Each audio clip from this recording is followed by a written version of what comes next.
आइए आइए शराफत अली वाह साहब। वाह वाह, क्या बाग है। देखिए ना, लॉन भी कितना अच्छा है। देखिए कैसी हरी हरी घास लगी हुई है चांद। शौक कीजिए। जिस घर में बाग ना हो वो घर घर नहीं लगता। और मैं तो उस घर में रहने का तस्वर भी नहीं कर सकता कि जहाँ बाग ना हो। पता नहीं लोग किस तरह छोटे छोटे घरों में रह लेते असल में शराफत साहब, कुछ लोग कम जगह घेरते हैं ना, तो वो छोटे घरों में भी समा जाते हैं। हैं। देखिए ना कैसा अच्छा अच्छा लॉन है। वैसे by the way, miss Mariam बहुत कम बोलती है क्या? इन्हें सांप सूंघ गया है। सांप? जी जी। सांप यहाँ कहाँ आ गया? क्या? आ जाते हैं कभी कभी बाहर से तो अजदहे भी आ जाते हैं कभी। क्यों मजाक कर रही हैं आप?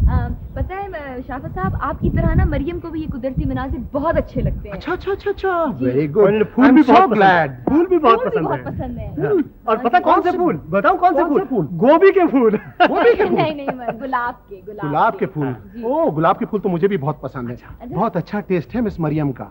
शराफत अली साहब, इसका टेस्ट तो खैर बहुत अच्छा है, लेकिन प्रॉब्लम ये है कि इसको जो गुलाब के फूल पसंद है ना, वो इत्तेफाक से बराबर वाली कोठी में मौजूद है।